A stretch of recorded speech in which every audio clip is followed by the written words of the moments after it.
మీరు రోజూ ఉపయోగించే డబ్బు నిజానికి మీరు చూసేది కేవలం 5% మాత్రమే అని మీకు తెలుసా? మరి మిగిలిన 95% డబ్బు ఎక్కడుంది? ఎవరి చేతుల్లో ఉంది? 77,000 సంవత్సరాల క్రితం మనిషికి డబ్బే లేదు, అయినా జీవించాడు. వస్తు మార్పిడి సిస్టమ్ ఎందుకు ఫెయిల్ అయింది? గోల్డ్ స్టాండర్డ్ ఎందుకు కూలిపోయింది?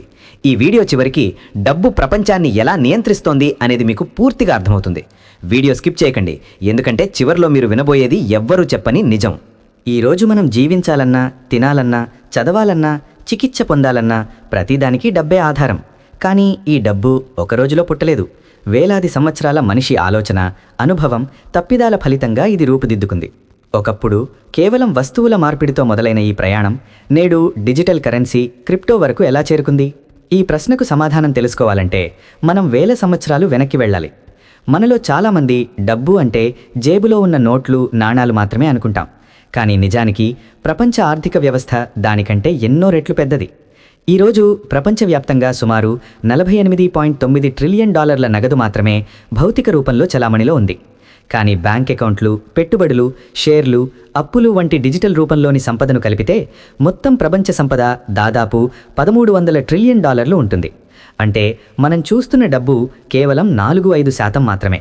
మిగిలినదంతా కేవలం అంకెల రూపంలో కంప్యూటర్ సర్వర్లలో ఉంది. ఇంతటి భారీ వ్యవస్థ అసలు ఎక్కడ మొదలైంది? సుమారు 77,000 సంవత్సరాల క్రితం భూమిపై మనిషి జీవితం పూర్తిగా మనుగడ మీద ఆధారపడి ఉండేది. అప్పట్లో డబ్బు అనే భావన అసలు లేదు. మనుషులు చిన్న చిన్న గుంపులుగా జీవిస్తూ వేటాడటం, అడవిలో దొరికిన పండ్లు, వేర్లు సేకరించుకోవడం ద్వారా బతికేవారు. జనాభా పెరిగే కొద్దీ ఆహారం కోసం పోటీ మొదలైంది. ఒకే ప్రాంతంలో అందరికీ సరిపడా వనరులు లేకపోవడంతో తెగల మధ్య ఘర్షణలు, యుద్ధాలు జరిగేవి. ఈ సమస్యలకు ఒక పరిష్కారం వెతకాల్సిన అవసరం మనిషిని కొత్త ఆలోచన వైపు నడిపించింది. దక్షిణ పశ్చిమ ఆసియాలోని మెసొపొటేమియా నాగరికత వాణిజ్యానికి పునాది వేసింది. ఒక తెగ వద్ద మాంసం ఎక్కువగా ఉంటే మరొక తెగ వద్ద ధాన్యం లేదా పండ్లు ఉండేవి. వారు వాటిని పరస్పరం మార్చుకునేవారు. దీనినే బార్టర్ సిస్టమ్ అంటారు. అయితే ఈ విధానంలో ఒక పెద్ద సమస్య ఉంది.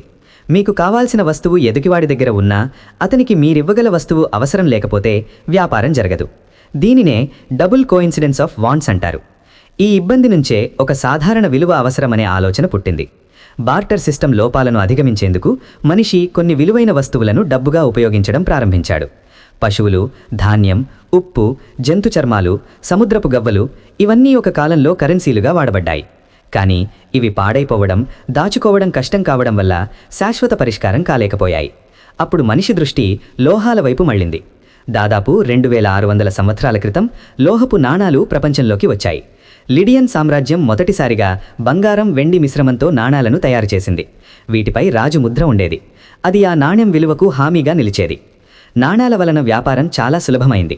లెక్కించుకోవడం, తీసుకెళ్లడం సులభమైంది. కానీ పెద్ద వ్యాపారాల్లో వేల నాణాలు మొయ్యడం కష్టం కావడంతో మరో మార్పు అవసరమైంది. 13వ శతాబ్దంలో చైనాలో కుబ్లాయ్ ఖాన్ కాగితపు నోట్లను ప్రవేశపెట్టాడు. ప్రజలు తమ బంగారం, వెండిని సురక్షితంగా బ్యాంకుల్లో దాచి దానికి బదులుగా రసీదులు తీసుకునేవారు. ఆ రసీదులే క్రమంగా డబ్బుగా మారాయి. ఇలా ప్రపంచవ్యాప్తంగా బ్యాంకింగ్ వ్యవస్థ విస్తరించింది. కాగితపు డబ్బు వ్యాపారాన్ని వేగవంతం చేసింది. 19వ శతాబ్దంలో గోల్డ్ స్టాండర్డ్ అనే విధానం వచ్చింది. దేశం ముద్రించే డబ్బు ఆ దేశం వద్ద ఉన్న బంగారు నిల్వలపై ఆధారపడేది.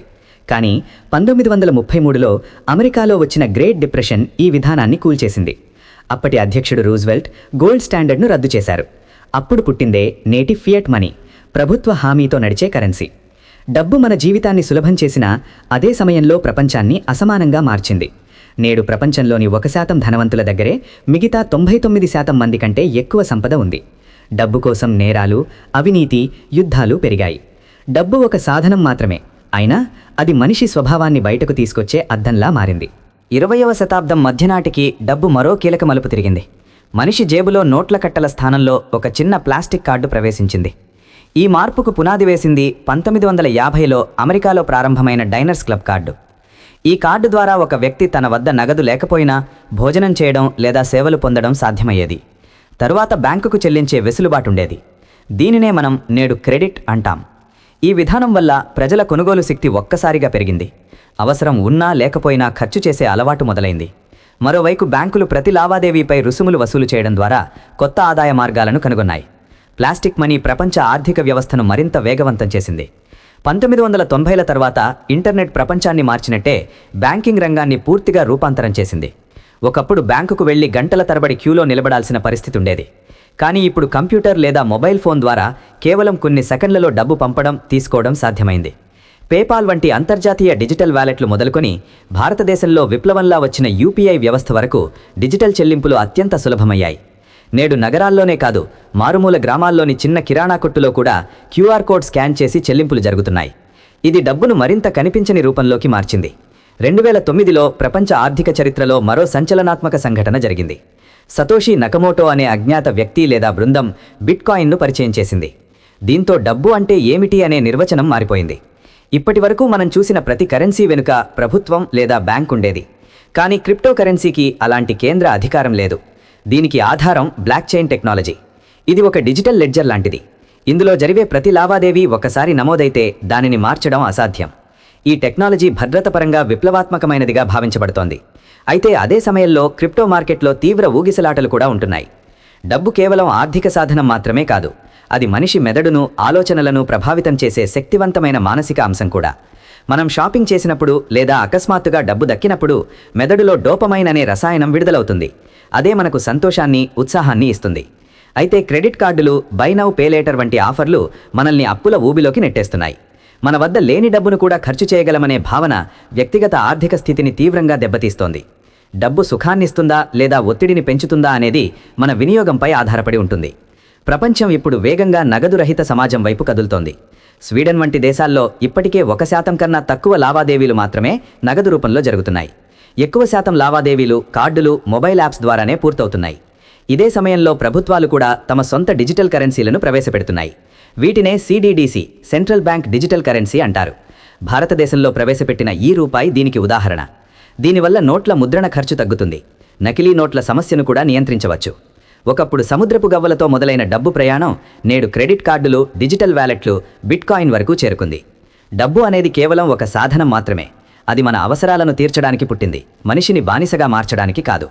కష్టపడి సంపాదించడం ఎంత ముఖ్యమో దానిని సరిగా వినియోగించడం కూడా అంతే ముఖ్యం. వస్తు మార్పిడి నుంచి బిట్కాయిన్ వరకు ఈ ప్రయాణంలో ఒక విషయం స్పష్టంగా కనిపిస్తోంది: నమ్మకం. ఒక కాగితం ముక్కను మనం విలువైనదిగా ఎందుకు భావిస్తున్నాం? ఎందుకంటే దానికి ప్రభుత్వం హామీ ఇస్తోంది. అలాగే బ్యాంకు ఖాతాలో ఉన్న అంకెలను ఎందుకు నమ్ముతున్నాం? ఎందుకంటే ఆ వ్యవస్థపై మనకు నమ్మకం ఉంది. మనిషి సృష్టించిన ఈ డబ్బు వ్యవస్థ ప్రపంచాన్ని ఏకం చేసింది.